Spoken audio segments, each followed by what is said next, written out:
Hi boys and girls, I'm here to read to you today. I have a story that is all about coming to kindergarten. Since this is our first week of kindergarten, and I know you guys have been so excited to start kindergarten, I thought it would be fun to read this book that is called Hedgehog Goes to Kindergarten.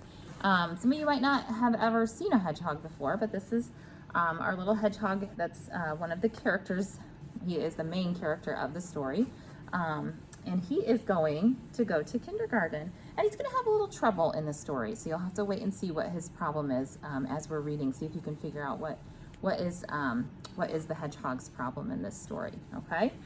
All right. So Hedgehog goes to kindergarten, and our hedgehog's name is Spike. Spike stared out the window towards the bus stop and quivered. It was his first day of kindergarten. "I'm afraid to ride the big bus all alone," he told Mama Hedgehog. There he is. I'll try to get as close as I can so you can see those pictures.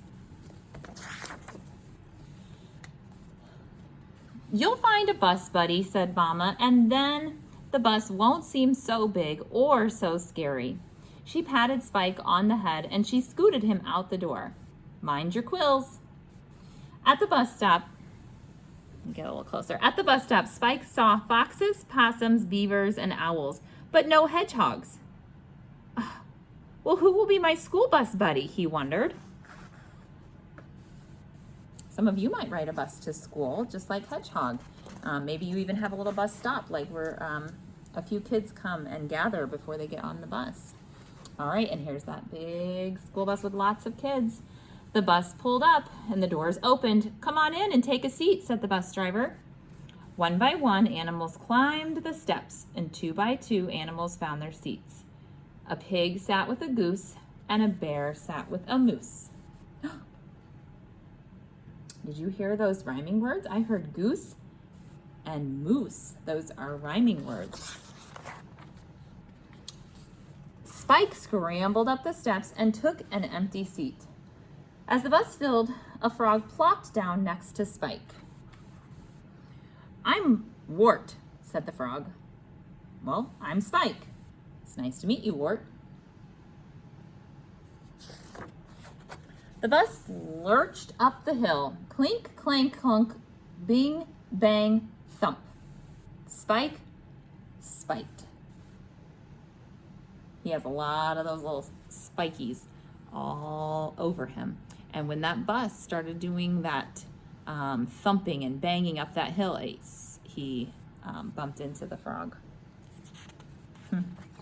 Frog doesn't look too happy about that. "Ouch!" croaked Wart. "That's totally rude, dude." He hopped over the seat and he slid in between Chomp and Humphrey. Spike sighed. "I hope I can find a school bus buddy." Now, take a look at Spike. How do you think Spike's feeling in that picture? Yeah, a little sad. Doesn't have a friend to sit with right now. The next day, Spike switched seats. "I'm Peekaboo," the ostrich next to him preened. "I'm Spike. Nice to meet you, Peekaboo." Okay, so now he's got that ostrich sitting next to him. The bus staggered up the hill. Clink, clank, clunk, bing, bang, thump. Spike spiked. Oh no. Those spikes are causing him some trouble. "Eek!" squealed Peekaboo. "Keep your quills to yourself." She slid across the aisle and she squeezed in with Hopper and Stripes. Spike spiked. "I guess I haven't found a school bus buddy yet." He's back to sitting by himself again.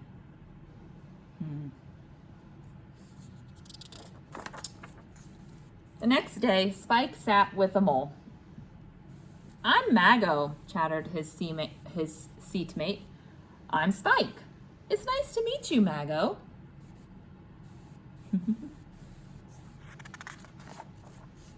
The bus wobbled up the hill. Clink, clank, clunk, bing, bang, thump. Spike spiked.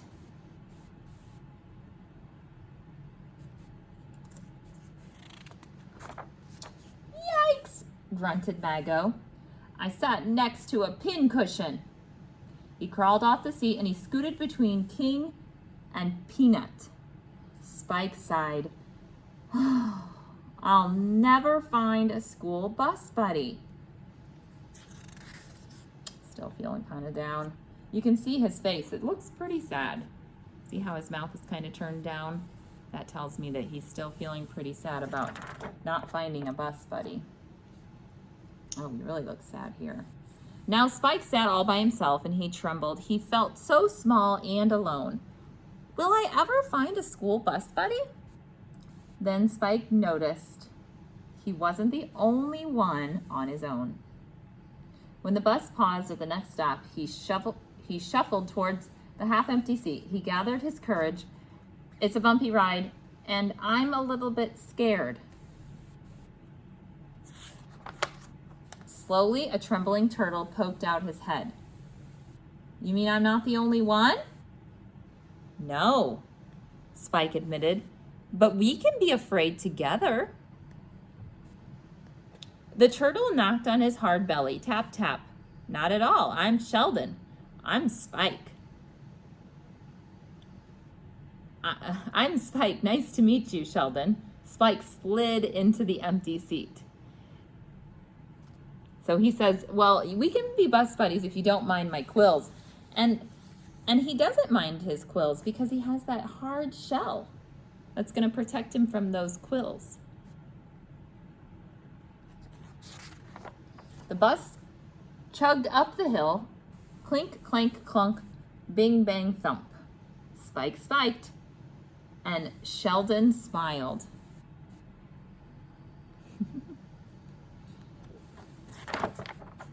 Spike held out his paw. Bus buddies, he asked. Sheldon high-fived Spike. Bus buddies for sure. Somehow Spike realized the bus did seem smaller and a little less scary now. Just like Mama said that it would. So the bus doesn't even seem quite as scary anymore now that he has that bus buddy. Now that he has that turtle, that Sheldon, sitting next to him. And they get to be happy together. You can see on their faces they look much, much happier. Okay. All right. I hope you enjoyed that story. When you are thinking about coming to school, some of you do ride the bus. I know a lot of us aren't able to sit with friends on the bus, but hopefully we are able to still have fun while we're riding the bus, looking out the window and watching cars and things go by, and maybe even talking across the seat to a friend would be okay as well on the bus, okay? All right, we'll see you later.